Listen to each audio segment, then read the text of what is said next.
Kue Maksuba dan kue 8 jam yang biasanya dijumpai saat hari perayaan atau acara-acara tertentu saja di kota Palembang, kini sudah bisa ditemui setiap harinya.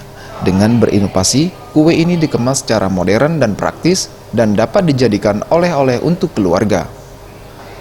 Marketing manajer toko Harum ketika ditemui di tokonya di kawasan Jalan Merdeka Palembang, Joni mengatakan, berawal dari banyaknya konsumen yang menanyakan kue tersebut, membuat dirinya berpikiran untuk membuat kemasan kue yang mudah untuk dibawa.